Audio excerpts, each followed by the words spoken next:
नमस्कार दोस्तों, मैं रोहतास सिंह मेरे YouTube channel the right way में आपका फिर से स्वागत करता हूं और आशा करता हूं कि आप लोग स्वस्थ होंगे। जैसा कि मौसम चल रहा है, अभी ठंडी का मौसम है और अपने आप को बचा के रखना है, ठंडी से बचा के रखना है। कोरोना का कहर भी अभी जारी है, खत्म हुआ नहीं है। दूसरी बात, एक वायरस भी आने की न्यूज चैनल में आ रही है कि इंग्लैंड में एक दूसरा वायरस भी जन्म लिया है। लेकिन सब चीजों को ध्यान में रखते हुए अपने आप को बचाना है और सावधानियां बरतनी है। पिछले वीडियो में आप भाई लोगों के काफी बहुत ही सुंदर रिस्पांस मिला और अच्छा लाइक्स भी मिले, अच्छे व्यूज भी मिले। उम्मीद करता हूं कि हमारे ये वीडियो भी उसी तरह से आपका जो प्यार है वो बरकरार रहेगा और आपकी जो श्रृंखला है, जो अपने चैनल बनाया है एक दूसरे से शेयर करने का, लाइक्स करने का, सब्सक्राइब उसको बनाए रखिएगा। क्योंकि आपका जो प्यार है, छोटा छोटा प्यार है, वही मुझे मजबूती देता है इस प्रकार के वीडियो बनाने के लिए। आपको पता है कि हमारा जो चैनल है द राइट वे, उसमें हम कुछ फालतू की चीजों को बिल्कुल समावेश नहीं करते। सिर्फ आपको पता ही है कि मेरा जो चैनल है वो सीधा सीधा लिंक कहां से, विद्यार्थियों से, स्टूडेंट जो कंपटीशन की तैयारी कर रहे हैं या जो कुछ अपने लाइफ में करना चाह रहे हैं, उन्हीं से मैं कोशिश करता हूं कि वो भाई भी काबिल बने और आगे अपने जीवन में कुछ उनकी जो मनसा है, उनका जो गोल है, टारगेट है, उनको मिल सके। तो उनके लिए आज एक छोटा सा टॉपिक लेके आया हूं। आपको बता देता हूं दोस्त, ज्यादा लंबा वीडियो नहीं है। और अभी देखिए रेलवे के एग्जाम आ रहे हैं काफी, उसके बाद आपके दिल्ली पुलिस का जस्ट एग्जाम हुआ था और भी आगे कंपटीशन एसएससी वगैरह के एग्जाम आएंगे, स्टेट गवर्नमेंट के, सेंट्रल गवर्नमेंट के एग्जाम आएंगे। तो एक मेरे दोस्त ने मुझसे एक मतलब रिक्वेस्ट किया, आप मैसेज के थ्रू उसने सजेशन किया था कि भाई साहब एक संविधान के ऊपर आप थोड़ा सा एक वीडियो बनाइए, तो उनके थोड़ा सा उनके कुछ डाउट्स हैं वो क्लियर हो जाएंगे। मैं आपको बता देता हूं दोस्तों, वैसे तो मैं पॉलिटिकल का ज्यादा बड़ा ज्ञाता नहीं हूं, लेकिन मेरे पास पॉलिटिकल सब्जेक्ट रहा है और उसमें पॉलिटिकल जिसके पास रहा होगा उसको पता होगा कि आपको संविधान सभा के बारे में उन्होंने थोड़ा बहुत पढ़ा लिखा होगा। वैसा ही मैंने जो थोड़ा बहुत जो पढ़ा है वो आज आपके साथ में शेयर करना चाहता हूँ। संविधान क्या है, कैसे बना, कितने मेंबर थे उसमें, कहां से बना, सब कुछ आपके बारे में आज हम शेयर करेंगे और उम्मीद करता हूं कि आपको वीडियो अच्छा लगेगा। बहुत ही रोचक टॉपिक है संविधान सभा। तो आज हमारा जो वीडियो का जो टॉपिक है संविधान सभा। संविधान क्या है, कैसे बना, कब बना, किसने बनाया, क्यों बनाया, जितने भी क्वेश्चन होते हैं उन सबका इस वीडियो में जवाब मिलेगा आपको। देखिए दोस्तों, अब कुछ लोग सोच रहे होंगे कि संविधान भी आज टॉपिक क्यों लेके आए। हालांकि मैं ये नहीं कह रहा कि संविधान के बारे में मैंने पूरा संविधान पढ़ा है और उसके एक बारीकी से मेरे को पता है, नहीं। मेरे पास जितना नॉलेज है वो आपको मैं देने की कोशिश करूंगा, ठीक है। और आपसे बस मेरी थोड़ी सी गुजारिश है कि आप जैसे वीडियो देखते हैं उसमें अगर कुछ प्रकार का आपको कोई सजेशन, आपको कोई सुधार करने की जरूरत है तो उसका जरूर आप मेरे को कमेंट करें, बताएं कि भाई साहब इसको ऐसा करने से और बेटर होता, ताकि उससे क्या हमारा जो कुछ करेक्शन, कुछ गलतियां होती हैं, पता ही है जीवन में, देखो आदमी है वो गलतियों का पुतला है, करते रहता है उसमें अपना, और सबसे बड़ा इंसान तो वही है जो अपनी गलतियों को सुधार के इंप्रूवमेंट करता है। तो वही हम देखो उसी लाइन में हम चलने की कोशिश कर रहे हैं कि संविधान सभा का आज हम टॉपिक आपसे डिस्कस करेंगे।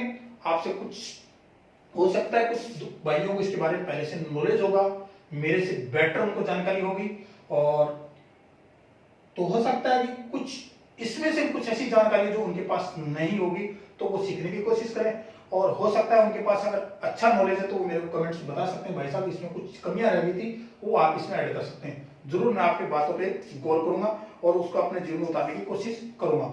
लेकिन कुछ भाई लोग ऐसे भी हैं जिनको संविधान के बारे में तो पता है कि संविधान भारत का बना, कब बना, लागू कब हुआ, किसने बनाया, सब पता है, लेकिन बारीकी के बारे में अगर उसके अंदर, किताब के अंदर जब जाते हैं, किसने बनाया, क्यों बनाया, कब बना, किसकी जरूरत पड़ी, किसने किया, कितने इसमें अधिवेशन में कितना प्रस्ताव आए, वो बारे में जब बातें आती हैं तो वहां दिक्कत आती है।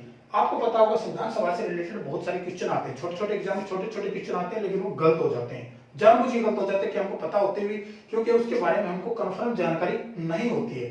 क्योंकि आपको पता है आजकल कंपटीशन इतना टफ हो गया है कि उसमें जो 4 ऑप्शन जो आते हैं वो चारों ही सारे सही लगते हैं, पता है ना आपको। उसमें लगेगा ये भी सही है, ये भी सही, ये भी सही है, उसमें सिर्फ फर्क इतना होता है कि वो हमारे अंदर परिपक्वता, एकदम कंप्लीट जो नॉलेज है वो डिमांड कर रहा है। आज के जो एग्जाम क्या चाह रहे हैं कि जो स्टूडेंट, जो भाई जो उसमें स्टूडेंट जो आ रहा है एग्जाम देने के लिए, उसको एकदम पूरा कंप्लीट नॉलेज होना चाहिए और वही बच्चे जो आगे थोड़ा सा जो एग्जाम को करेक्ट करते हैं, वो उस टाइप के जो बच्चे होते हैं वो एग्जाम को इजीली करेक्ट कर जाते हैं।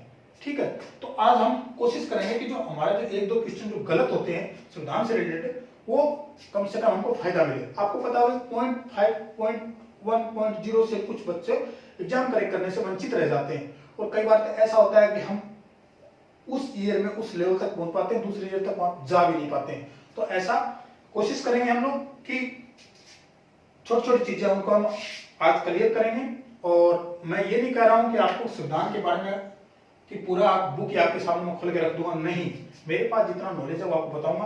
और होता क्या है दोस्तों, देखो कि वैसे तो नॉर्मली सबको पता होता है कि क्या चीज का घटना है। कोई पूछेगा भारत की स्वतंत्रता संग्राम कैसा पता है, भाई ऐसे ऐसे भारत का गांधी जी ने वो मंगल पांडे ने उसको एक पॉइंट रेज किया, 18 में क्रांति, महारानी लक्ष्मीबाई ने ये, तात्या टोपे ने ये लड़ा वो लड़ा, सब उसको नॉलेज एक ब्रीफली उनको अगर देखा जाए तो नॉलेज रहता है उसके बारे में। लेकिन जब हमको डीपली, क्योंकि आज का जो अभी जो अगर वर्तमान अगर देखा जाए ना, अगर एग्जाम के लेवल का जो आज का जो लेवल है वो देखा जाए तो उसमें हमको कंप्लीट नॉलेज की जरूरत है, क्योंकि एग्जाम से कंपटीशन टफ हो रहा है। और उसमें क्या है, जिसको बारीकी से जिसके बारे में पता है वो हमको क्रॉस कर देता है, वो एक हमसे एक या दो स्टेप आगे निकल जाता है। तो आज हम कोशिश करेंगे कि इसके बारे में थोड़ा सा गहराई से जानकारी लें। तो मैं एक बार फिर आपको मेरे YouTube चैनल द राइटिंग आपका स्वागत करता हूं। आज का हमारा जो टॉपिक है संविधान सभा। देखिए दोस्तों, संविधान भारत का आपको पता होगा कि अंग्रेजों ने 200 वर्षों तक भारत पर राज किया। कितने वर्षों तक किया? 200 वर्षों तक। अब 200 वर्षों तक राज किया उन्होंने, तो उन्होंने क्या किया, जब कोई पता है कि जब भाई घर में जो बड़ा होता है या जो दादागिरी वाला, तो वो क्या करता है, अपने चलाता है। भाई हम कॉलेज स्टूडेंट वगैरह रहते हैं, नहीं होते हैं गांव देहात में, जैसे कोई गुंडे लोग होते हैं, वो क्या करते हैं उसी एरिया में अपने हिसाब से चलाते हैं। नहीं, बोले ये दीवार यहाँ नहीं बनेगी, ये काम ऐसा नहीं होगा। तो वैसा ही कुछ हालात थे उस टाइम में थे। अंग्रेजों ने क्या किया था, अपनी रणनीति लेके आए थे, और अपनी रणनीति के तहत ही वो कुछ कार्य करवाना चाह रहे थे कि नहीं ऐसा नहीं होगा, ऐसा करना है, ऐसा नहीं होगा, ऐसा करना है। तो हुआ क्या था कि उससे भारत के जो लोग थे बहुत ही प्रताड़ित हो गए थे, और प्रताड़ित होने के बाद में उनके मन में विचार आया कि क्यों नहीं हमारे जो इनके जो रूल्स है वो हम फॉलो नहीं करके अपने कुछ रूल्स बनाए। भाई गवर्नमेंट रूल हम लोग कुछ बनाए ताकि हमारे जो लोग हैं वो इस प्रकार से परेशान ना हो सके। अब जब कोई क्वेश्चन आता है कि ये सब विचार कौन लेके आया, कब आए, तो अगर संविधान से जब भी संविधान का नाम आता है तो B.R. अम्बेडकर जी का नाम हमारे दिमाग में आ जाता है। बिल्कुल आना चाहिए दोस्तों, क्योंकि उन्होंने जितनी मेहनत की इसके लिए वो बहुत ही काबिल तारीफ है। लेकिन यहाँ जब बात आती है कि संविधान सभा का जो विचार सबसे पहले किसके मन में आया, कहाँ, कौन ये विचार को लेकर आया, तो वहां थोड़े से अम्बेडकर जी हमारे पीछे पड़ जाते हैं। क्योंकि ये जो विचार आया ये 1922 में महात्मा गांधी जी के मन में ये विचार लेके आए। 1922 में कौन लेके आए? गांधी जी लेके आए। ठीक है, अब विचार आया। अब ये तो है नहीं कि विचार सो रहे थे रात में और उनको एक सपना आ गया कि संविधान बनाना, नहीं, ऐसा नहीं था। विचार का मतलब ये होता है कि उन्होंने एक अपने जो विचार जो आया, उन्होंने दो चार दोस्त उनके जो साथ कॉलेजेस थे, जैसे नेहरू जी थे, ठीक है, उनके साथ गांधी जी थे या मौलाना आजाद थे, जो भी उनके साथ जो साथी थे, उनके कॉलेजेस थे, चंद्रशेखर, उनको उन्होंने क्या अपनी बात को शेयर किया राजेंद्र प्रसाद जी को कि भाई एक भारत का संविधान होना चाहिए और उसमें हमारे भारत के लोगों के लिए इस प्रकार के रूल होने चाहिए। तो अगर क्वेश्चन आता है कभी भी कि सबसे पहले संविधान का विचार किसके विचार कौन लेके आया, तो महात्मा गांधी जी 1922 में ये भारतीय संविधान का विचार लेके आए। अब हम चलते हैं थोड़े से आगे। भाई विचार आ गया तो संविधान, विचार आने से संविधान बनता नहीं है, अब उसके लिए कुछ करना पड़ेगा।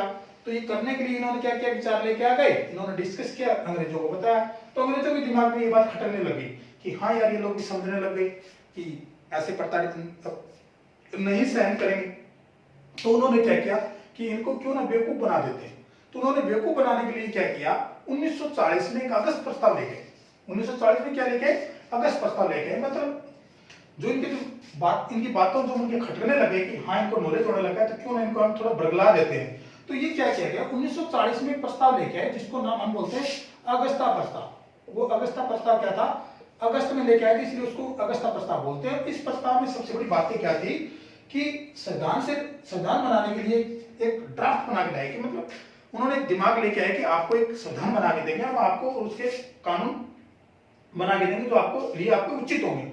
लेकिन इसको गांधी जी, नेहरू जी, अंबेडकर जी ने, राजेंद्र प्रसाद जी ने, इन जो जितने भी दिग्गज नेता थे, जो जानकार थे इसके विषय में, उन्होंने इस चीज को नकार दिया। बोला नहीं चाहिए भैया, हमको नहीं चाहिए, आप इसको वापस ले लो। क्यों? अब कोई कारण तो रहा होगा इसमें, इसलिए उन्होंने नकार दिया। कारण ये था इसका कि इसमें जो इन्होंने जो एक बनाया था, डायग्राम बनाया था, उसमें इन्होंने कंडीशन रखी थी, इसमें जितने भी मेंबर होंगे वो सब भारतीय होंगे। कौन होंगे? भारतीय मेंबर होंगे, यानी अंग्रेजी को इन्होंने इनमें से वंचित कर दिया गया था।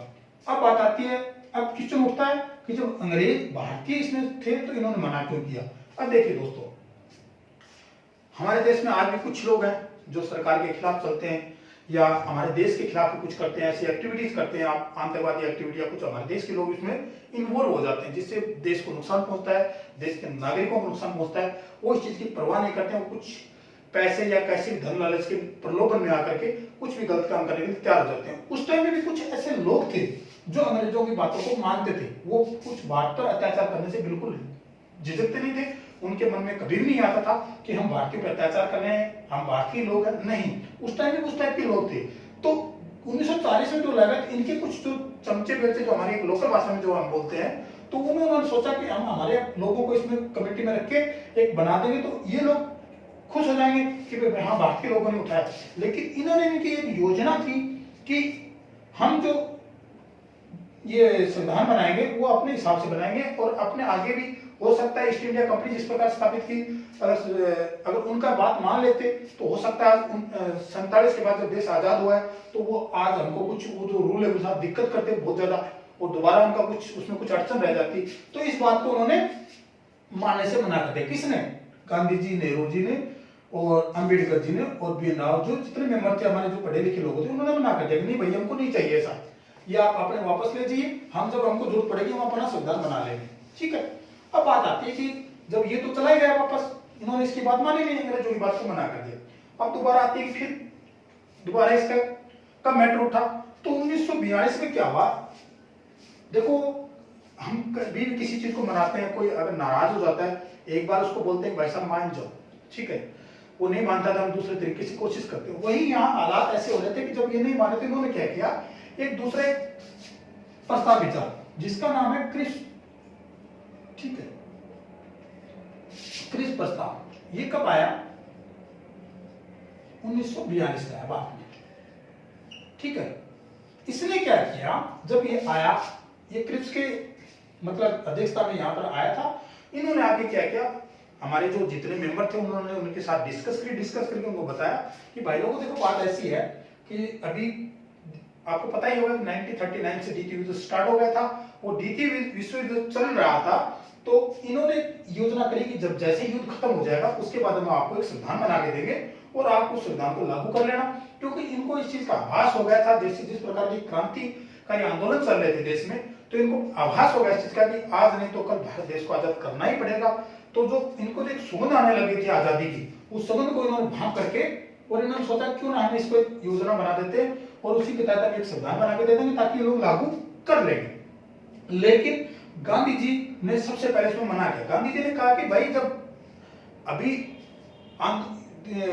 ये विश्व युद्ध चल रहा है तो इसके अभी विश्व युद्ध चल रहा है तो अभी क्यों नहीं बन सकता, अभी भी बन सकता है।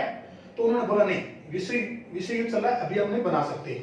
तो गांधी जी ने इसको क्या किया था, बैक डेट का चेक बोला था। आपको पता भी होगा क्वेश्चन आता है दिवालिया चेक या बैक डेट का चेक, इस टाइप का क्वेश्चन आता है, तो वो यही से रिलेटेड। गांधी जी ने सबसे पहले मना किया था, बोला नहीं हम आगामी जो फ्यूचर का प्लान नहीं लेंगे, हमको वर्तमान में जो देना है वो अभी बताओ। तो इसको गांधी जी ने बिल्कुल मना कर दिया था। गांधी जी भाई एक मेंबर ने जो मना कर दिया, क्योंकि एक समिति थी, नेहरू जी थे, डॉक्टर राजेंद्र प्रसाद जी थे, इनकी सबकी एक समिति थी और इन्होंने क्या किया था, मना कर दिया। अब ये भी कैंसिल हो गया। अब देखिए बात यहाँ भी नहीं बनी, तो संविधान अभी हमारा पेंडिंग में, अभी संविधान का नींव नहीं रखी है, रिबन नहीं कटा है भाई साहब अभी। तो अभी आगे चलते हैं, कहां से देखते हैं, शुरुआत होती है। अब बात आती है कि क्रिप्स जी को तो वापस भेज दिया। अब अंग्रेजों ने सोचा कि यार भारतीय तो मानने को तैयार नहीं है। उसी ड्यूरेशन में क्या हुआ था, ब्रिटिश में नई गवर्नमेंट बनी। जब ब्रिटिश में नई गवर्नमेंट बनी तो उसके प्रधानमंत्री बने इटली साहब। तो जब प्रधानमंत्री इटली बने तो उन्होंने क्या किया, थोड़ा सा दिमाग लगाया कि 2-3 हमने मिशन भेज दिए, कामयाब नहीं हुए, तो कोई और तरीका अपनाते हैं। तो उन्होंने क्या किया, एक मिशन भेजा भारत में। कब? 1946 में। 1946 में जो मिशन आया उसका नाम था कैबिनेट मिशन। क्या नाम था? Cabinet mission. Cabinet mission. और ये कब भेजा गया भाई साहब? ये भेजा गया 1946 में। अब इसमें टोटल 3 मेंबर थे। कितने मेंबर थे? 3। अब 3 में कौन कौन थे? एक तो सर पैट्रिक लॉरेंस थे, एक आपके क्रिप्स हो गए, और एक थे अलेक्जेंडर। 3 मेंबर आए थे। तीनों ने आके इन्होंने भारतीयों को समझाने की कोशिश की कि हम भाई मिल करके एक संविधान भारत का खाका है वो तैयार करेंगे, और ये हम एक, उन्होंने जो उनके जो दूत के तौर पे आए थे, उन्होंने वहां से जो उनको ड्राफ्ट, जो उनके बना डायग्राम बना के दिया था, वो संविधान लिख के नहीं लेके, कि योजना लिख के लेके आए कि हम इस प्रकार से काम करेंगे मिलजुल के। उस योजना का नाम था कैबिनेट मिशन, और वो कब आया भारत में? 1946 में आया। अब हम आगे चलते हैं कि कैबिनेट मिशन तो आ गया, अब कैबिनेट मिशन में आके क्या किया, ठीक है। चलो मैं इसको मिटा देता हूं। आप ये छोटी छोटी डेट्स हैं उनको नोट कर सकते हैं, और सबसे भी देखो कापी किताब तो हम खूब भरते हैं, हमारे रूम में देखो कापी किताब वगैरह का भरमार होगी, लेकिन जब तक हमारे दिमाग में नहीं बैठेगा वो कापी किताब भरने से कोई फायदा नहीं। तो कोशिश कीजिए उनको याद करने की। अब देखो कैबिनेट मिशन जब आ गया, कैबिनेट मिशन जब आ गया भारत में, कब आया? 1946 में आ गया। अब इस कैबिनेट मिशन में क्या किया? इनका मिशन तो आ गया था, इसमें क्या किया? वो तो 3 मेंबर आए थे ना भाई, तो ब्रिटिश आए थे 3, तो इसमें और कुछ मेंबर मिलाने थे, वहां से तो वो लेके नहीं आए थे, तो भारतीयों को कुछ इसमें इन्वॉल्व करना था। उन्होंने क्या किया? गठन किया इसका, एक योजना बनाई इसका। तो कैबिनेट मिशन का गठन कब हुआ? इसका गठन कब हुआ ये आपको मैं बताता हूँ। बहुत ही कई एग्जाम में क्वेश्चन पूछा था, कैबिनेट मिशन का गठन कब हुआ। तो ये सबसे बहुत ही इजी क्वेश्चन है, इजी तो नहीं है, इसको याद कर सकते हैं। जुलाई 1946 में इसका गठन हो गया था। गठन में मतलब इनका एक समिति बना ली थी, इन्होंने अपना डायग्राम बना लिया था कि भाई ये हमारा एक मिशन रहेगा, इतने मेंबर रहेंगे इसमें, ये काम करेंगे, ये ऐसा होगा। अब गठन कर दिया भाई साहब। अब आगे क्या हुआ? अब संविधान तो अभी बाकी है। देखिए कैबिनेट का जो गठन किया गया था उसमें क्या किया गया था कि कुछ मेंबर लिए गए थे। भाई अगर हम गठन करेंगे, जैसे गांव पंचायत में कोई मीटिंग होती है, कोई डिसीजन जब लेते हैं, तो गांव के बूढ़े बुजुर्ग लोगों को बुलाते हैं ना, सरपंच, वार्ड पंच, जो भी हमारे मेंबर है, कुछ चुने हुए प्रतिनिधि रहते हैं, जो भी है, तो हम क्या करते हैं, वो बुलाते हैं, तो और वो लोग आके कोई डिसीजन लेते हैं। उसी प्रकार से इन लोगों ने क्या किया, एक मेंबर्स का चुनाव किया, कितने मेंबर हमको रखना है। भाई जब कोई डिसीजन लेते हैं उसमें कुछ मेंबरों की हमको जरूरत पड़ेगी, तो उन्होंने क्या किया कि एक डिजिट रखा, 389। ये 389 टोटल सदस्य थे, भारतीय सदस्य टोटल थे। उन्होंने जो एक समिति बनाई थी टोटल इसके संविधान के लिए, उसमें कितने टोटल मेंबर थे? 389 थे। इसको संविधान सभा का गठन बोल सकते हो आप, या कैबिनेट मिशन का गठन बोल सकते हो। इसमें टोटल मेंबर कितने थे? 389 थे।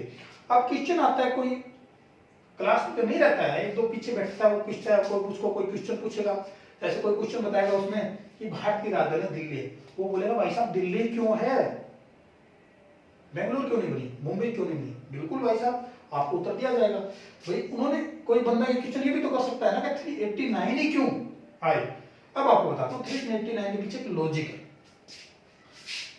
जब भारत, जिस ड्यूरेशन की बात कर रहा हूँ 1946 की जब ये बात चल रही थी, उस टाइम भारत की जो अप्रोक्स लगभग पॉपुलेशन थी वो थी 40 करोड़ के लगभग। कितनी थी? 40 करोड़ के लगभग थी। और 40 करोड़ के लगभग जो पब्लिक थी उसमें इस जो मेंबर का जो इनका सिलेक्शन का जो एक शर्त रखी गई थी, उसकी कंडीशन ये थी कि 10 लाख मेंबर पे, कितने? 10 लाख मेंबर पे 10 लाख क्षेत्र पे जनसंख्या पे एक मेंबर चुन के आएगा। अब 10 लाख पे चुन के आएगा तो मतलब 40 करोड़ में लगभग अप्रोक्स कितने आ गए? वही 400 399 जो भी कुछ मान लो 400, यानी इन्होंने इसकी हो सकता है कहीं कम हो गए, 10 लाख हो गए, कहीं 9 लाख हो गए, कहीं 8 लाख इस टाइप के हो गए होंगे। तो वहां उन्होंने क्या किया, 389 जितने मेंबर थे उतने ने ये डिजिट रखा। उसके पीछे लॉजिक मैंने बता दिया आपको कि 40 करोड़ भारत की जनसंख्या थी, 10 लाख पे एक मेंबर आना था, उसके हिसाब से 389 का डिजिट रखा। और 389 का डिजिट रखा, इसमें भी कुछ ये 389 सारे एक इनमें भी कुछ अलग अलग जगह से आए। जगह से मतलब क्या कि इनका निर्वाचन हुआ था या मनोनयन हुआ था, ये हम आपको बात को क्लियर करेंगे। जो 389 थे इसका भी 3 डिवाइडेशन है। क्या है इसका? 3 डिवाइडेशन है। 3 डिवाइडेशन क्या है अभी आपको बताता हूं। इसमें से आए थे 293 और 04 और आपका 93। ठीक है, आपका कितना आएगा? 293, 04 और 93। अच्छा ये सॉरी 92 होगा, ये 92 होगा। अब ये देखिए 92 93 कहां से आए थे? 293 जो आए थे आपके, वो आए थे हमारे ब्रिटिश प्रांत से। कहां से आए थे? ब्रिटिश प्रांत से आए थे। ठीक है, ये जो आए थे इसको बोला गया था चीफ कमिश्नरी। क्या बोला गया था? चीफ कमिश्नरी। ये जो आए थे हमारे, इसको बोलते हैं देसी रियासत।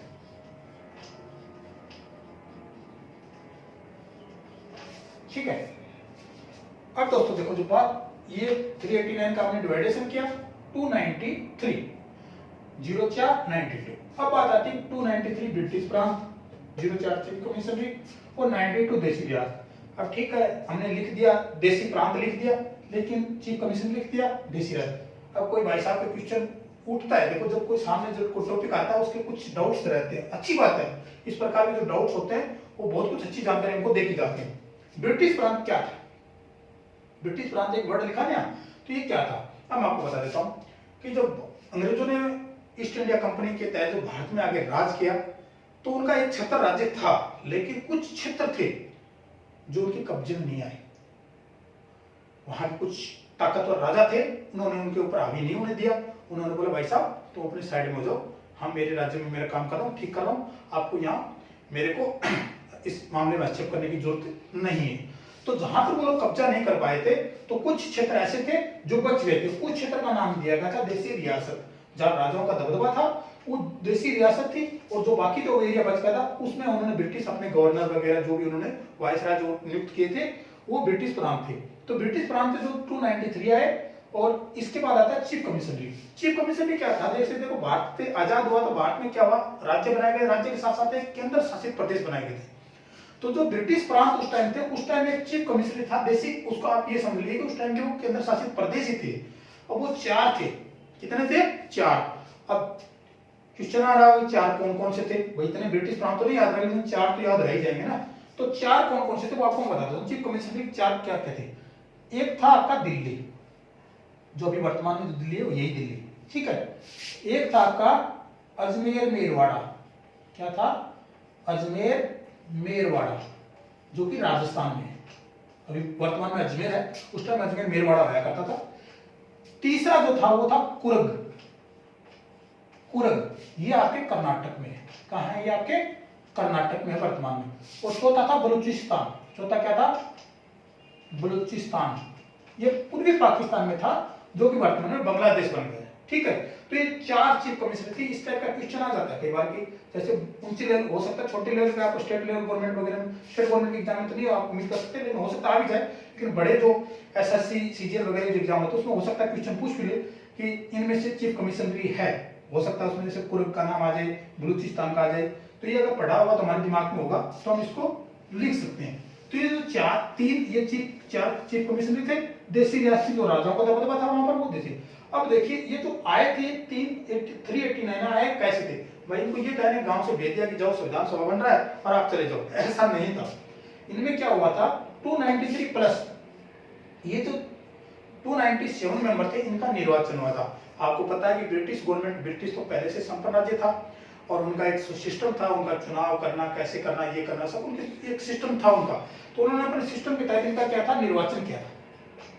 इनका क्या किया था? निर्वाचन किया था। यानी ये जो जितने ये दोनों मेंबर थे ये क्या थे? निर्वाचन हो गए थे। और राजा थे, राजा तो अपने पता है आपको भी अपनी परंपरा में मशगूल थे। उनका तो नेता, उनको कहीं किसी को भेजना फिर ठीक है भेज दिया किसी को, भाई तुम जाओ, उनका कोई सिस्टम नहीं था। तो उन्होंने क्या किया? देसी रियासतों, उन्होंने भी अपने जो रिप्रेजेंटेटिव भेजे 92 वो उन्होंने देसी रियासतों से, यानी टोटल 389 मेंबर इसमें आए। इन्होंने अपना मनोनयन, ये जो आए थे ये मनोनयन करके आए थे। मनोनीत वो जिसको बोल सकते हैं, मनोनीत होके आए थे। तो कई बार क्वेश्चन पूछता होगा ना कि इसमें निर्वाचित कितने आए थे, मनोनीत कितने, तो हमको थोड़ा सा डिटेल ही याद रखना पड़ेगा। तो ये मैं उम्मीद करता हूँ कि 389 वाला जो डिजिट है ये आपको समझ में आ गया होगा। और कैसे थे ये आपको एक बार रिवीजन कर देता हूँ कि भारत की जो जनसंख्या थी 40 करोड़ थी, 10 लाख पे एक निर्वाचित होना था, उसके हिसाब से 389 रखा। 389 का डिवाइडेशन हुआ 293 आपका रखा है ब्रिटिश प्रांत से, 4 आपका चीफ कमिश्नरी से और 92 देसी रियासतों से। ये तो होगा इनका वर्गीकरण होगा मेंबर्स का। अब बात आती है कि जो गठन हो गया, गठन के बाद मेंबर आ गए, मेंबर हो गए। अब हम मेंबर लेके आ गए तब ये क्या करेंगे, अपनी बैठक करेंगे, मीटिंग करेंगे ना कि हमको करना क्या है। वो जो मीटिंग हुई थी पहले, वो मीटिंग कब हुई, 9 दिसंबर 1946 को हुई। कब हुई, 9 दिसंबर 1946 को हुई। और 9 दिसंबर 1946 को जब मीटिंग हुई थी, उस मीटिंग हम देखो एक परिचलन है ना भाई, हम जैसे कोई गांव वगैरह कोई मीटिंग करते हैं उनका एक अध्यक्ष नियुक्त करते हैं, तो उसी टाइप इनका भी एक अध्यक्ष बना गया था। और उनका जो अध्यक्ष रखा गया था वो कौन था, डॉक्टर सच्चिदानंद जी सिन्हा को इसका अध्यक्ष नियुक्त किया। लेकिन अध्यक्ष उनका परमानेंट नहीं किया था, वो क्या किया था, टेम्परेरी अस्थायी अध्यक्ष नियुक्त किया था। क्योंकि अभी तो हम अस्थायी रूप से चल रहे थे ना हमारा संविधान को, अभी क्योंकि हमको कमेटी अभी बनी नहीं थी, कोई हम प्रस्ताव को हमने रखा नहीं था, तो ये एक अस्थायी अध्यक्ष इनका हमने नियुक्त किया था कि आज के अध्यक्ष जो होंगे वो कौन होंगे, सच्चिदानंद सिन्हा जी होंगे। अब एक क्वेश्चन उठ के आ रहा हो, सच्चिदानंद सिन्हा जी को क्यों रखा गया, डॉक्टर राजेंद्र प्रसाद जी थे, भीमराव अम्बेडकर जी थे, नेताजी भी थे, नेहरू जी भी थे, उनको क्यों नहीं बनाया गया। अब मैं आपको बता देता हूँ दोस्तों कि डॉक्टर सच्चिदानंद सिन्हा जी थे वो सबसे बुजुर्ग नेता थे, ठीक है, सबसे बुजुर्ग नेता थे और संविधान के बारे में बहुत सारे अच्छे जानकार थे। आपको पता होगा कि जो बर्मा का जो संविधान बना था उसके उनके में इनका बहुत अहम रोल है सच्चिदानंद सिन्हा जी का। तो इनको संविधान के बारे में नॉलेज था, बहुत सारे देशों का संविधान ये पढ़ चुके थे और बहुत अच्छा नॉलेज था। एक सलाहकार समिति का अध्यक्ष भी थे, आपको पता होगा सच्चिदानंद सिन्हा जी। अब आपको बता दूं आपको कि एक तो कारण होगा सबसे बुजुर्ग थे, दूसरा क्या था, ये आईसीएस अधिकारी थे। सच्चिदानंद सिन्हा से क्या थे, आईसीएस अधिकारी थे, तो उनको उसी एक वो भी इनको एक तवज्जो देगी। तीसरी बात इसका एक कारण और था, वो क्या था कि ब्रिटिश गवर्नमेंट जो ब्रिटिश प्रशासन था उसमें इनका एक ओहदा था अपने आप में।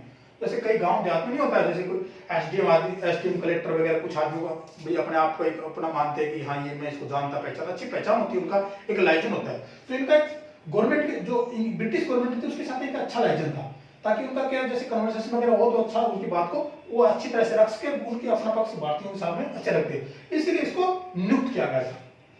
तो ये हमारी प्रथम बैठक हुई थी, वो कब हुई थी, 1946 को हुई थी। कब, 9 दिसंबर 1946 को। अब क्वेश्चन उठ के आता है कि इसमें कितने मेंबर बैठे, अध्यक्ष तो बना दिया ना, तो टोटल 389 थे, लेकिन इसमें आपको बता दूं टोटल जो इसमें मेंबर आए थे वो 207 आए थे। कितने आए थे, 207 आए थे। अब 207 जो मेंबर आए थे, 207 जो मेंबर आए थे उसमें 9 महिला थी। कितनी थी, 9 महिला थी। ये देखो छोटी छोटी चीजें हैं दोस्तों, लेकिन ये कई बार क्वेश्चन जब आ जाते हैं सारे पजल में डाल देते हैं, बड़ी मुश्किल होती है। जैसे पूछ लिया कि भारतीय प्रथम बैठक में कितनी महिलाएं थी, अब हमको तो 389 डिजिट याद रह जाएगा, 207 रह जाएगा, 292 रह जाएगा, लेकिन ये डिजिट तो है ना कि 09, तो कैसे हम उसको सोल्व करेंगे। तो ये आपको मैं बता दूं 207 जो उसमें से 9 महिला थी। अब क्वेश्चन उठ के आता है कि बात तो 389 की लेके चले थे ना ऊपर, तो ये 207 ही क्यों हुआ, क्या था, देखो गांव अपने जैसे कोई भी हम जो फैसला लेते हैं, कहीं भी परिवार वगैरह कोई डिसीजन लेते हैं, तो सारे पक्ष हमारे पक्ष में नहीं होते हैं, कोई विरोधी भी हमसे हो जाता है। यहाँ पे भी वही हालात हुए। जो मुस्लिम लीग थी, क्योंकि सारे जो मेंबर आए थे वो अलग अलग आए थे ना, कोई कांग्रेस से आया था, कोई मुस्लिम लीग से आया था, कोई सिख समुदाय से आया था, कोई सामान्य से आया था, कहीं से कोई ब्रिटिश से आया था, ये अलग अलग मेंबर आए थे। तो मुस्लिम लीग के जो मेंबर थे उनमें नाराजगी थी, ठीक है, हो सकता है उनका कोई इश्यू होगा, पर्सनल व्यक्तिगत जो इश्यू होगा, तो उनमें संविधान का रिलेटेड कुछ इश्यू था और इश्यू के तहत उनकी नाराजगी थी। उन्होंने इसको क्या किया, बोला नहीं हम नहीं आएंगे आपकी मीटिंग में, तो उन्होंने आने से इनकार कर दिया। आपको पता होगा कि मुस्लिम लीग में टोटल कितने 73 सदस्य थे। कितने सदस्य थे, टोटल 73 मेंबर थे मुस्लिम लीग में। और ये जब बात आई 73 ने, उन्होंने क्या यहाँ से बाइकाट कर दिया कि नहीं हम इसमें मीटिंग में नहीं आए, तो टोटल कुछ मेंबर कम पड़ गए थे, तो 207। अब कोई सोचेगा कि यार 389 में 73 घटाए तो 207 ही क्यों, तो इसमें कुछ और भी कारण था। जो ब्रिटिश प्रांत से जो कुछ मेंबर्स आए थे, उन्होंने जो कुछ ऐसे थे जो उनके लाइसेंस क्लोज थे, उन्होंने मना कर दिया। कई बार नहीं होता है कि भाई ठीक है तुम वहां नहीं जा रहा, तो वो एक खुद तो जाएगा नहीं, लेकिन वो एक साथी को या 2-4 दोस्तों को जरूर पक्का पीछे रख लेगा कि नहीं यार तेरे को भी नहीं जाना। क्योंकि आजकल क्या होता है ना कि एक दूसरे का दोस्ती या सामंजस्य इस प्रकार का रहता है कि उसको बाद में मानने के लिए लोग मजबूर हो जाते हैं। तो इसमें कुछ मजबूरी थी, जो ब्रिटिश प्रांत के लोग थे वो भी नहीं है। इस प्रकार से टोटल 207 मेंबर पूछे। और यहाँ पर आपको याद होगा कि जो उस टाइम में इसके ब्रिटिश प्रधानमंत्री थे चर्चिल, उन्होंने एक बात कही थी, जब ये मुस्लिम लीग जब अलग हो गई थी तो उन्होंने एक डायलॉग मारा था, मतलब जो कटाक्ष जिसको बोलते हैं ना, वो मारा था। और वो कटाक्ष क्या था कि उन्होंने बोला था कि ये सम्मेलन मुझे ऐसा लग रहा है कि शादी, ये इस प्रकार का शादी समारोह है कि उसमें दुल्हन ही नहीं, मतलब उनका कहने का मतलब था कि जो मेन जो लॉजिक है उसका वो नहीं। तो वो क्या था, उसमें मुस्लिम लीग को उन्होंने बहुत इंपॉर्टेंस दिया था। वो इसका एक कारण था, कारण क्या था उसका कि टकराव की अंग्रेजों की नीति हमेशा से रही थी कि उसको फूट डालो और राज करो की नीति थी, ठीक है। तो फूट डालो राज करो की जो नीति थी उसके तहत उन्होंने क्या किया था, एक मतलब भड़काने का काम किया था, लेकिन उसकी बात बनी नहीं वहां पे, ठीक है। तो ये हमारा पहली मीटिंग हो गई 9 दिसंबर 1946 को। डॉक्टर सत्येंद्र सिन्हा जी इसके अध्यक्ष बने। टोटल इसमें 207 मेंबरों ने हिस्सा लिया, जिसमें 9 महिलाएं थी, मुस्लिम लीग और कुछ ब्रिटिश प्रांत के लोग इसमें सम्मिलित नहीं हुए। अब हुआ क्या कि 9 दिसंबर को जो मीटिंग हुई थी उसमें कोई बात नहीं थी, कुछ फैसला हो सकता है, कुछ आर्ग्यूमेंट कुछ वगैरह कुछ विवाद हुए, वो बात वहां पर बनी नहीं। इन्होंने फिर क्या किया, दोबारा मीटिंग बुलाई। बोला नहीं, हम एक बार 2 दिन बाद इन्होंने क्या किया, एक दूसरी मीटिंग बुलाई। वो कब मिलाई, 11 दिसंबर 1946 को दूसरी 11 दिसंबर को एक मीटिंग और बुलाई इन्होंने। ये जो इसकी जो मीटिंग बुलाई थी, इसका भी इन्होंने क्या किया, फैसला किया कि नहीं हम इसमें हमारा स्थायी अध्यक्ष बनाते हैं, क्योंकि बार बार मीटिंग होनी है तो बार बार अगर किसी दूसरे मेंबर को हम चेंज करेंगे तो दिक्कतें होंगी इनको। वो दिक्कतों का समाधान करने के लिए इन्होंने क्या किया, इन्होंने एक प्रस्ताव तैयार किया कि हम एक मेंबर किसी को भी हम परमानेंट इसका अध्यक्ष बना देते हैं। तो डॉक्टर राजेंद्र प्रसाद जी काफी पढ़े लिखे थे, बिहार से बिलोंग करते थे और काफी उनको इसके लॉ के बारे में प्रसाद जो उनको नॉलेज था। इसके लिए उन्होंने क्या किया, डॉक्टर राजेंद्र प्रसाद जी को इसका स्थायी अध्यक्ष बना दिया कि जब भी मीटिंग होगी हमारी तो अध्यक्षता कौन करेंगे, डॉक्टर राजेंद्र प्रसाद। ये सब संविधान से रिलेटेड के आ रहे हैं, ये स्टेप बाय स्टेप हम चल रहे हैं। 9 दिसंबर को पहला मीटिंग हुई, दूसरा हुआ 11 दिसंबर को हुआ। अब राजेंद्र प्रसाद जी को इनका क्या कह दिया गया, स्थायी अध्यक्ष बना दिया गया, स्थायी अध्यक्ष बनाया गया। अब एक डाउट यहां पर क्लियर हो जाता है आपका, क्योंकि क्वेश्चन में जो पेपर्स आते हैं उसमें कई बार क्वेश्चन पूछा जाता है कि संविधान सभा के अस्थायी अध्यक्ष कौन थे। तो सत्येंद्र सिन्हा जी को हमने पहले पढ़ा था, 9 दिसंबर को जो मीटिंग उसमें अस्थायी अध्यक्ष बनाया था। अब यहाँ वर्ड आ गया स्थायी, तो अगर पूछता है स्थायी अध्यक्ष कौन थे तो ये कौन थे, डॉक्टर राजेंद्र प्रसाद जी थे। ये भी एक हमारा छोटा सा टॉपिक था, ये क्लियर हो गया। अब हुआ क्या कि यहाँ भी बात बनी नहीं, भाई इन्होंने जो अपने प्रस्ताव वगैरह रखे ये नहीं। अब बात आगे अब जब मीटिंगें चलती हैं तो क्या होता है कि एक दिन में, क्योंकि छोटा मोटा मैटर तो था नहीं भाई, एक देश का मैटर था, भाई कैसे चलना है देश को, एक मसौदा तैयार करना था देश का, तो एक छोटा मोटा मैटर तो था नहीं, तो इसलिए इसको बड़े बारीकी से स्टेप बढ़ा रहे थे, बहुत ही धीरे धीरे तरीके से इसको स्टेप को आगे लेके आ रहे थे। तो अच्छा एक चीज और बता देता हूं आपको मैं, एक्चुअली क्या देखो, जब हम कोई सब्जेक्ट लेके चलते हैं उसमें बहुत सारी चीजें निकल के आती याद आती है। मैंने जो आपको बताया था कि जो मुस्लिम लीग वाला मैटर बताया था कि 9 महिला, उसमें टोटल 260 से मेंबर थे और 9 महिला थी। उन 9 महिलाओं में एक मुस्लिम महिला थी, ठीक है, उसका नाम मेरे को याद नहीं आ रहा है, कुछ अयाज रसूल है, इस टाइप का कुछ नाम था उनका, बेगम अयाज या बेगम रसूल अयाज इस टाइप का उनका नाम था। अगर वो एक मात्र महिला थी उसमें मुस्लिम, तो ये भी आप एक नोट कर लीजिए इसके साथ में। अब हुआ क्या कि 2 दिन बाद में एक मीटिंग और रखेगी 13 दिसंबर 1946 को। 2 दिन में जो फैसले गया था उनका निष्कर्ष यहां लेके आए, और इसमें क्या किया गया, एक क्या बोलते हैं उसको, प्रस्तावना रखेगी, एक प्रस्ताव मसौदा तैयार किया गया कि भारत का संविधान होगा वो किस टाइप का होगा और उसको किस प्रकार से हम लागू करेंगे। तो एक प्रस्ताव लेके आए, उसको नाम दिया गया था उद्देश्य प्रस्ताव। क्या नाम किया था उसका, उद्देश्य प्रस्ताव। उद्देश्य प्रस्ताव लेके आए थे। अब ये प्रस्ताव लेके कौन आए थे, ये प्रस्ताव लेके आए थे हमारे पंडित नेहरू जी। कौन लेके आए थे? पंडित नेहरू जी ने ये उद्देश्य प्रस्ताव लेके आए। प्रस्ताव क्या था? वही संविधान के बारे में था, मसौदा अगर बोल सकते हैं इसको, कि कैसा संविधान होगा, कैसे लागू करना है उसको, कितने कानून होंगे, कितने जो भी उसका जितना लंबा चौड़ा उन्होंने अपना एक मसौदा तैयार करके लाए। उन्होंने बताया कि हमें एक संविधान इस प्रकार, मतलब अगर बोला जाए तो मोटा मोटी जो संविधान था वो 13 दिसंबर को ही बना लिया गया था कि कैसा हमारा संविधान होगा। ठीक है, जैसे हम कोई भी हम प्रोग्राम करते हैं, घर में कोई शादी वगैरह है या कोई और कुछ काम करते हैं, या कोई भी हम कोई फैसला बिजनेस वगैरह स्टार्ट करते हैं, तो हम एक मोटा मोटी नहीं करते, हम इतनी उसमें पूंजी लगाएंगे, इतनी दुकान रखेंगे, इतना ये करें वो करें। तो वही मैटर इन्होंने क्या किया, मोटा मोटी एक उद्देश्य जो था वो इन्होंने यहाँ रख लिया। अब देखो इन्होंने 13 तारीख को निर्धारित किया कि आज हम इसको निपटारा कर देंगे। अब उसमें कुछ दिक्कतें आ गई थी। दिक्कतें क्या आ गई थी? क्योंकि अब नेहरू जी थे, कांग्रेस से बिलोंग करते थे, और कुछ नेता ऐसे थे जो मुस्लिम लीग के से थे या ब्रिटिश प्रांत वगैरह थे। आपको पता ही है कि ये जो राजनीतिक झमेला चला है आज से नहीं है, जब से बाहर अंग्रेजों से टाइम से चला, तो उनमें कुछ मनमुटाव हो गया था। हुआ कैसे? प्रस्ताव पास नहीं हो सका। वो बोले कि नहीं ऐसा नहीं होगा, वो बोले ऐसा नहीं होगा, तो एक दूसरे से नाराजगी, जैसे आप संसद में देखते हैं ना, लोग बाहर हो जाते हैं, संसद कुछ बायकॉट कर जाते हैं कि नहीं हमारा को ये बिल पसंद नहीं है, बहुत ये होता है, और वो लोग बाहर कर जाते हैं। वही ये इसी दिन भी यही घटना हुई। आपको उनके कुछ मतभेद हो गए, मतभेद के चलते क्या हो गया था, ये जो उद्देश्य प्रस्ताव था ये पास नहीं हो सका किसी कारणवश। और प्रस्ताव इसका नहीं होने के कारण क्या हो गया, इसको थोड़ा और आगे चला गया। और ये कब चला गया? ये आगे जाते जाते 22 जनवरी 1947 को ये प्रस्ताव पास हुआ। अब क्वेश्चन आता है उद्देश्य प्रस्ताव पास कब हुआ? तो 22 जनवरी 1947 को ये प्रस्ताव पास हुआ। और इसी को हमने एक महत्वपूर्ण दिन माना जाता है 22 जनवरी 1947 को, कि जो उद्देश्य प्रस्ताव था वो 22 जनवरी 1947 को पास हुआ और नेहरू जी का ये लेके आए। ये मसौदा था, पूरा लेखा जोखा था भारतीय संविधान का, और ये इसी दिन लेके आए। अब ये हमारा मसौदा तो बन गया, संविधान सभा का तैयार हो गया। अब देखिए दोस्तों, बात आती है कि संविधान तो लिखना शुरू हो गया, कब कौन क्या करेगा, ये करेगा, इस चीज के हम थोड़ा सा आपको बारे में एक चीज बताता हूं।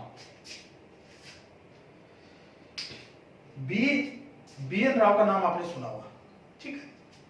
बी एन राव का नाम सुना होगा, बहुत ही पढ़े लिखे लोग इंसान था और विधि का बहुत ही अच्छा जानकार था। तो टोटल जो समितियां बनी थी इसके संविधान के दौरान में, टोटल 13 समितियां बनी थी। कितनी समितियां बनी थी? टोटल 13 समितियां बनी थी। उसी में से एक समिति थी सलाहकार समिति। क्या थी? एक सलाहकार समिति। क्या थी? सलाहकार समिति। और इसका जो अध्यक्ष था वो थे डॉक्टर बी एन राव, ठीक है। सलाहकार ये मतलब अगर वैसा देखा जाए तो इंक्लूडिंग नहीं थे मेंबरशिप में, लेकिन इन्होंने क्या कहा था, इनके जो संवैधानिक सलाह जो लेते थे वो इन्हीं से बी एन राव से लेते थे। तो टोटल कितनी समितियां थी इसमें? 13 समितियां थी, ठीक है। टोटल कोई क्वेश्चन आता है कि भारतीय संविधान में टोटल कितनी समिति थी? 13 समिति थी। अब उसके 2-4 के आपको नाम बता देता हूं मैं, जो मोस्ट है वो आती है। एक तो आपकी सलाहकार समिति होगी, जिसके बारे में क्वेश्चन आता रहता है। सलाहकार समिति के अध्यक्ष कौन थे? डॉक्टर बी एन राव थे। उसके बाद आता है एक सबसे बड़ा आता है कि इसके संचालन समिति थी। क्या थी? संचालन समिति। संचालन समिति, ठीक है। एक थी संचालन समिति। संचालन समिति मतलब था कि इसका जो हम जो बैठक करेंगे, ये करेंगे, इसका संचालन कौन करेगा? और इस समिति का अध्यक्ष रखा गया था डॉक्टर राजेंद्र प्रसाद जी को रखा गया था। कौन था इसका अध्यक्ष? कौन था? डॉक्टर राजेंद्र प्रसाद जी थे, ठीक है। इसके बाद की एक संघ समिति थी। क्या थी? एक संघ समिति थी। संघ समिति मतलब सबको क्या किया था? संघ समिति थी। इसका अध्यक्ष था हमारे पंडित नेहरू जी, ठीक है। एक थी प्रांतीय समिति। क्या थी? प्रांतीय समिति। अब प्रांतीय समिति आपको पता ही होगा ना कि उस टाइम देश हमारे अलग अलग रियासतों में बटा हुआ था, और देश 1947 में जब आजाद हो गया था तो इसको किसको, वल्लभ भाई पटेल को एक जिम्मेदारी दी गई थी कि आपको जो कैसे भी राजाओं का एक विलय करना है भारत में, और जो देसी रियासतों को विलय करना है। तो ये बहुत काम कठिन था, लेकिन वल्लभ भाई पटेल ने बड़ी जिम्मेदारी के साथ इसको निभाया। और आज उन्हीं की देन है कि सारे जो देसी रियासतें हैं वो मिलकर आज एक हिंदुस्तान, एक भारत का गठन करते हैं। तो उस समय जो प्रांतीय समिति थी उसका इसके बारे में जो सबसे अहम रोल इसमें निभाया वो थे पटेल जी, ठीक है। तो वल्लभ भाई पटेल को इस समिति का अध्यक्ष बनाया गया था। अब इसमें सबसे महत्वपूर्ण समिति थी वो थी प्रारूप समिति। क्या थी? प्रारूप समिति, जिससे बार बार बहुत ही क्वेश्चन आते हैं, वो मैं बता देता हूं। प्रारूप समिति, ठीक है। प्रारूप समिति, इसको हम ड्राफ्टिंग समिति भी बोल सकते हैं, ड्राफ्टिंग कमेटी बोलते हैं। और इस कमेटी में क्या हुआ था कि इसका जो प्रारूप समिति के जो अध्यक्ष थे वो कौन थे, इनका जो ये कौन कर रहे थे। अब वैसे इसका नाम आता है इसमें बी आर अम्बेडकर का नाम आता है, ठीक है, सही भी है, बी आर अम्बेडकर इसके अध्यक्ष थे। लेकिन इस प्रारूप जो समिति थी, जो ड्राफ्ट तैयार किया था भारतीय संविधान का, वो बी एन राव ने किया था। बी एन राव ने क्या किया, पूरे संविधान को, इसमें पूरा जो कानून वगैरह जो कैसे क्या होगा, कहां से लाएगा, कौन कहां से लिया जाएगा, लोकतांत्रिक जो व्यवस्था कहां से लाई जाएगी, राज व्यवस्था कहां से लाई जाएगी, कानून कहां से लिए जाएंगे, मौलिक अधिकार कहां से लेकर, ये सब कहां से, कौन, बी एन राव जी ने कहां से, ये दूसरे देशों से पढ़ के उन्होंने एक ड्राफ्ट तैयार किया। और वो ड्राफ्ट तैयार करके एक समिति बनाई। उन्होंने एक समिति एक भाई कोई चीज हम लेके आएंगे, एक समिति बनाएंगे, समिति के सामने रखा, तो लेके कौन आए थे, उनको बी एन राव एक ड्राफ्ट उन्होंने तैयार किया था। और उस प्रारूप समिति के तहत उन्होंने ड्राफ्ट मतलब प्रारूप था, उन्होंने एक समिति के तहत उसको रखा। और वो समिति जो बनाई गई उसका जो अध्यक्ष था वो कौन था, बी आर अम्बेडकर था। बहुत बार क्वेश्चन आता है प्रारूप समिति के अध्यक्ष कौन थे, डॉक्टर भीमराव अंबेडकर। इनका भी बहुत बड़ा अहम रोल था इसमें। तो बी एन राव का भी अगर वैसा देखा जाए तो ड्राफ्ट कमेटी में बहुत अच्छा रोल था। तो बी एन राव साहब ने क्या किया था, वो ड्राफ्ट बना के ऐसे समझ लीजिए कि बी एन अम्बेडकर जी को उन्होंने सुपुर्द कर दिया था। यानी समिति के अध्यक्ष कौन हो गए, भीमराव अम्बेडकर ने उन समिति के अध्यक्ष थे। और उनके बाद उसको आगे कार्रवाई के लिए उनको इस मसौदा दे दिया कि आप इस आगे इसको बनाइए। अब वहां क्या था, भीमराव जो अम्बेडकर थे वो निर्वाचित जो बिलोंग मतलब भीमराव अंबेडकर इनका जो चुनाव होके आता था वो बंगाल से बिलोंग करते थे। यानी कई बार क्वेश्चन आ जाता है ना कि इनमें जो निर्वाचित होके आए थे सदस्य कहाँ का, जैसे कोई देशी रियासतों से आया था, कोई प्रांतीय क्षेत्र से आया था, तो वो कहाँ से आए थे, तो मूल रूप से वो बंगाल से आए थे। लेकिन वो मुंबई से भी चुनाव लड़े थे, एक बार चुनाव हार गए थे मुंबई से वो। तो उसके बाद वहां क्या, उसके बाद क्या किया था कि मुंबई में उस टाइम प्रधानमंत्री पद हुआ करता था और डीजी खैर करके उस टाइम एक प्रधानमंत्री था। उन्होंने क्या किया गया, देश की अहमियता को देखते हुए उन्होंने क्या किया, एक वहां से सीट खाली किया था, सीट खाली करके और अंबेडकर जी को वहां से चुनाव लड़ाया था। अंबेडकर जी वहां से चुन के आए थे। लेकिन अगर क्वेश्चन आता है कि भीमराव अंबेडकर कौन से निर्वाचित क्षेत्र से बिलोंग करते हैं, अगर मान लो मुंबई और बंगाल में नाम आता है, सबसे पहले मुंबई आएगा। लेकिन अगर मुंबई नहीं है तो अगर उसमें क्या है, बंगाल से वो निर्वाचित बिलोंग करते। कई बार पूछ जाता है कि कौन से क्षेत्र से बिलोंग करते थे, तो वो क्या था, बंगाल था। अब ये क्या हुआ, प्रारूप समिति ने अपने संविधान को लागू कर दिया और संविधान को ड्राफ्ट बना के इनको ये कर दिया। अब संविधान पूरा लिख दिया, जो ये करना। अब बात आती है कि इसको संविधान को लागू करना है। अब लागू करेंगे तो कैसे, इन्होंने क्या क्या दिमाग क्वेश्चन में आए, कब लागू करें। आपको पता होगा कि 26 जनवरी 1930 को एक मतलब स्वाधीनता संग्राम का एक झंडा रावी नदी के तट पर फहराया गया था। मतलब उसको पूर्ण स्वतंत्रता अधिनियम ये मान लीजिए, आपको आंदोलन मान लीजिए, उन्होंने एक घोषणा कर दी थी कि हम स्वाधीनता उसको उस दिन स्वीकार कर लिया गया था। तो वो डेट थी कितनी, 26 जनवरी 1930 को। तो उस डेट की प्रति इतनी अहमियत थी कि लोगों के दिमाग में ये था कि भारत का जो स्वाधीनता दिवस है वो भी 26 जनवरी होना चाहिए।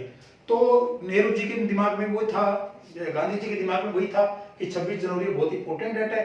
तो इन्होंने क्या किया, भारत का जो संविधान था वो धीरे धीरे जो हमने जैसे स्टार्टिंग से शुरू किए, 1922 में इनका विचार आया, 1940 में क्रिप्स मिशन आया, 1942 में प्रस्ताव आया, कैबिनेट मिशन आया। ये एक लंबा प्रोसीजर हो गया था, ठीक है। लेकिन जब इसकी 9 दिसंबर से पहले मीटिंग हुई, 9 दिसंबर को इसकी नींव जो रखी गई थी, वहां से इसके डेट काउंटिंग हुई थी। तो आप लिखा था ना कि 2 साल 11 महीने 18 दिन। अगर वैसे लेके चलोगे आपके 42 से आप काउंट करोगे तो बहुत लंबा चौड़ा नहीं। 9 दिसंबर 1946 से इसकी डेट स्टार्ट हो गई थी, उसी दिन से इसके काउंट करने की, क्योंकि जिस दिन इसकी नींव रखी गई थी उस दिन से हम काउंट करते हैं। और जो टोटल इसका जो इसका टाइम जो पीरियड था वो था 2 साल 11 महीने 18 दिन। 2 साल 11 महीना और 18 दिन। ठीक है, ये जो टाइम पीरियड था, इस टाइम पीरियड को बनके जब संविधान तैयार हो गया, अब बात आती है कि संविधान जब कोई भी मान लो बिल हम बजट तैयार करते हैं, ये बजट बनाते हैं, कुछ बनाते हैं, तो उसके ऊपर क्या करता है भाई, एक हस्ताक्षर होते हैं। तो इसमें क्या किया था, टोटल जो सारे भाई प्रारूप समिति ने इनके सामने डिमांड रखी कि जितने मेंबर इसमें हम इंक्लूडिंग है वो सारे इसमें हस्ताक्षर करो। कल को ये मतलब उंगली ना उठा ले कि इसको कौन बनाया था, किसने बनाया था, उसके सबके पास एक जिम्मेदारियां थी ना। तो इसमें क्या किया, टोटल 284, कितना 284 मेंबर का इसमें हस्ताक्षर हुआ। कितने मेंबर का, 284 मेंबर का हस्ताक्षर हुआ कि भारत का संविधान तैयार हो गया है और इसको हम देश में लागू करने के लिए बिल्कुल से ये तैयार है। अब देखिए 284 मेंबर का जो साइन हुआ, इसमें सबसे पहला जो सिग्नेचर किया है, क्वेश्चन बहुत छोटे छोटे आते हैं ना, तो 284 जो हमारे मेंबर थे उसमें पहला जो सिग्नेचर साइन हस्ताक्षर जिसको बोलते हैं वो क्या, वो नेहरू जी ने किया। कौन किया, नेहरू जी ने, जो भारत के प्रथम प्रधानमंत्री थे, उन्होंने पहला इसमें हस्ताक्षर किया। और दूसरा हस्ताक्षर किसने किया, दूसरा बता रहा हूं, सबसे अंतिम हस्ताक्षर जिसको किया वो क्या, डॉक्टर राजेंद्र प्रसाद जी, जो भारत के प्रथम राष्ट्रपति थे। किसने किया, डॉक्टर राजेंद्र प्रसाद जी। ये क्वेश्चन भी कई बार पूछ लेते हैं कि जो हस्ताक्षर जब उसमें करवाए गए थे तो पहला हस्ताक्षर किसने किया था, तो पंडित जवाहरलाल नेहरू ने, और अंतिम हस्ताक्षर किया था डॉक्टर राजेंद्र प्रसाद जी ने किया था। तो ये तो बात है कि हस्ताक्षर की। अब जो 284 मेंबर्स थे, ये बात यहां जब आती है 284 की, जब मैं 284 की मेंबर बात आती है, इन 284 मेंबर्स ने इसमें साइन किए, 2 साल 11 महीने में इनके तैयार हो। अब ये बिल्कुल तैयार हो गया, मैं सोचा कब लगाया जाए, तो हुआ क्या, 24 जनवरी 1949 को, 24 नवंबर 1949 को समिति बैठी और उन्होंने डिसीजन ली, पहले फैसला किया कि इसको किस डेट से लागू किया जाए। हालांकि वैसे देखा जाए तो 24 नवंबर को बिल्कुल से तैयार होगा, लेकिन इसका कुछ साइन वाइन कुछ बचे, कुछ 2 चैनल का कुछ उसमें कुछ कमी बेसी को कंप्लीट करते करते इसको 26 नवंबर 1949 को बिल्कुल एकदम से कंप्लीटली तैयार हो गया। इसको लगाने के लिए जब बात आई, तब नेहरू जी ने थोड़ा सा उन्होंने बोला कि नहीं, आज ये दिन है, ठीक नहीं है। बोला क्यों, बोला कि जब हमने 30 जनवरी 1930 को रावी नदी के तट पर हमने तिरंगा जब लहरा दिया है, तो क्यों ना हम 26 जनवरी को ही इसका दिन रख देते हैं, तो इतना दिन हो गया तो 2 महीने और वेट कर लेते हैं। तो उस चीज को ध्यान में रखते हुए उन्होंने क्या किया, 26 जनवरी 1950 का दिन चुना और 26 जनवरी 1950 को भारत का संविधान लागू कर दिया गया। अब बात आती है भारतीय संविधान लागू कब हुआ, 1950 को। उस क्वेश्चन में कभी कंफ्यूज नहीं होना है, भारत का संविधान पूछता है कि कब तैयार हुआ, 26 नवंबर 1949 को। लागू कब हुआ, मैं दोनों डेट लिख देता हूं, ठीक है। 26 नवंबर 1949 को तैयार हो गया था, क्या हो गया था, तैयार हो गया था। और 26 जनवरी 1950 को क्या हुआ था, लागू हुआ था, ठीक है। प्रथम राष्ट्रपति कौन थे, डॉक्टर राजेंद्र प्रसाद बने थे, और ये भारत का संविधान से लागू हुआ था। पूरे जितने कानून वगैरह थे वो सब तैयार हो गए थे। अब क्वेश्चन ये आता है कि भारत का संविधान तो 1950 में लगा, तो प्रशासन तो चल रहा था ना पहले भी तो कोर्ट होंगे, न्यायालय होंगे, और कुछ ये होंगे, कुछ मतलब डिसीजन लेते होंगे, किसी की जैसे कोई गलती कर उसकी सजा भी होती होगी। तो ये सब कौन देखता था उस टाइम, एक मन में क्वेश्चन आता है ना, ये सब कौन देखता था। तो उसके लिए क्या था, आपको मैं बता देता हूं कि 1935 एक एक्ट था, 1935 एक्ट था। ये भी एक अपने आप में एक संविधान था। क्या था ये, अपने आप में एक संविधान था, और ये उस टाइम तक लागू था। कब तक, 26 जनवरी 1950 तक, 26 जनवरी 1950 तक ये लागू था। इसमें कि जो भी भारत में रूल रेगुलेशन लागू होंगे वो 1935 एक्ट के तहत लागू होंगे। आपको मैं बता देता हूं बहुत ही इंपॉर्टेंट बात, भारतीय संविधान में एक अनुच्छेद है, लास्ट अनुच्छेद है 395, कितना 395 अनुच्छेद यही कहता है कि इसके 26 जनवरी 1950 के बाद ये एक्ट समाप्त हो गया। इस बात की व्याख्या करता है हमारा अनुच्छेद आर्टिकल 395 कि 26 जनवरी 1950 के बाद 1935 का एक्ट खत्म हो गया और आज से भारत का संविधान है वही रूल रेगुलेशन लागू होगा। तो ये क्वेश्चन पूछा जाता है कि उससे पहले कौन सा किस के तहत भारतीय जो प्रशासन था वो किस तरह से चलता था। अब बात आती है कि जब भारत का संविधान लागू हो गया तो एक साथ क्या सभी धाराएं लागू हुई और कितनी धाराएं थी उसमें कितना क्या था वो आपको बता देता हूं। जब 1950 को भारत का संविधान लागू हुआ था उस टाइम उसमें टोटल कितने थी 95 आर्टिकल थे। कितने थे 95 आर्टिकल या अनुच्छेद जिसको बोलते हैं वो थे कितने 395 टोटल थे। इसमें 22 भाग। भाई देखो आप कोई भी पार्ट किसी भी हम कोई सब्जेक्ट पढ़ते हैं उसमें अलग अलग पार्ट होते हैं ना, एक 1 part 2 part 3 part 4 part, film भी आती है सीरीज में आती है अलग अलग। वही इसका था संविधान का था। इसमें टोटल 22 पार्ट थे और इसमें 8 अनुसूची थी। क्या थी 8 अनुसूची थी। ठीक है, बाद में ये भी घटती बढ़ती गई 395 थी, इनमें कुछ हटा दी गई कुछ लगा दी गई संविधान के बाद में। क्योंकि आपको पता है ना कि जब हम कोई भी काम करते हैं उसमें कुछ बाद में हमको पता चलता है कि नहीं हमने ये गलत किया ये सही किया तो उसमें आगे उसमें कुछ काटपीट होती रहती है। वही क्या ये आगे मतलब अभी हो सकता है ज्यादा हो गई कुछ कम हो गई, इस प्रकार कुछ चेंजिंग हो गया। लेकिन जो भाग 22 है वो 22 के 22 है। इसमें कुछ पार्ट्स चेंज हो गए। जैसे मान लो 5 है, 5 का क्या भाग जोड़ दिया गया, जैसे उसके ये जोड़ दिया गया और ऐसे करके 2-3 भाग अलग अलग। टोटल में वर्तमान बात की जाए टोटल 25 भाग है इसमें, लेकिन मूल रूप से कितने 22 है। 8 अनुसूची टोटल है और 8 अनुसूची में अभी 3-4 अनुसूची और जोड़ दी। वर्तमान में अगर पूछेगा कोई तो 12 अनुसूची है। कितनी 12 अनुसूची है 12 अनुसूची है।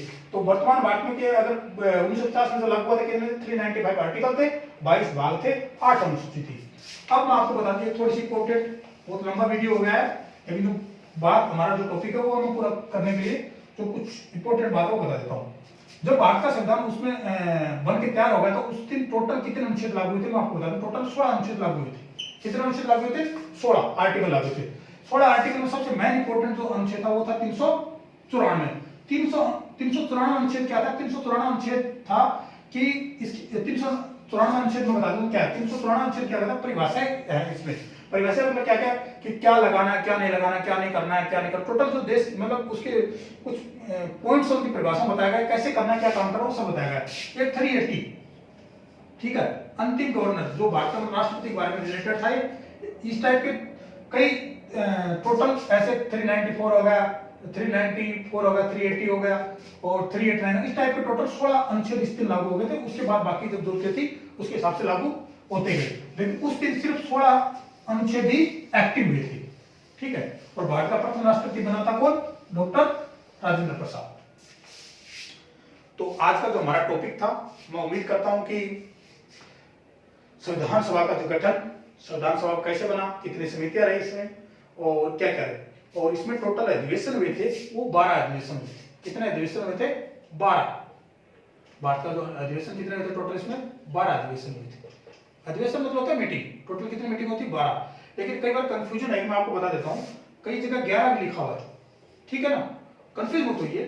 11 इसलिए लिखा हुआ है कि जब भारत का अधिवेशन जब संविधान बन गया था तो जो मैं बता रहा था ना आपको कि 24 जनवरी 1950 को एक मीटिंग हुई थी। 24 जनवरी 1950 को मीटिंग हुई थी लागू करने के लिए। तो इस मीटिंग को कोई अधिवेशन में काउंट करते हैं तो 12 होती है, वैसे 11 है। ठीक है, तो 12 का मैं ये भी आपको एक लॉजिक क्लियर कर दिया। ठीक है, तो उम्मीद करता हूं कि आज का हमारा जो टॉपिक था वो आपको पसंद आया होगा।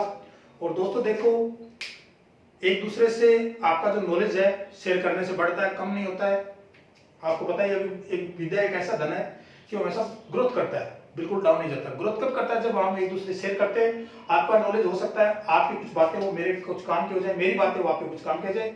तो इसका कभी दिमाग में ऐसा नहीं लीजिए कि ये मतलब एज ए टीचर या एज ए कुछ प्रलोभन के चलते काम करें। नहीं, बिल्कुल मेरा एक हमेशा से स्टडी के प्रति जिज्ञासा रही है, पढ़ने का मैं हमेशा से इच्छुक रहा हूँ और वही चीज चाह रहा हूँ कि आप दोस्तों के साथ में शेयर कर सकूं। उसी के लिए मैंने आज वीडियो बनाया और आपको आशा करता हूँ बिल्कुल पसंद आएगा। कोई भी डाउट्स कुछ सुझाव कुछ बदलाव की जरूरत हो तो आप मेरे को कमेंट्स कीजिए। आप व्हाट्सएप फेसबुक कहीं भी आप मेरे को बता सकते हैं।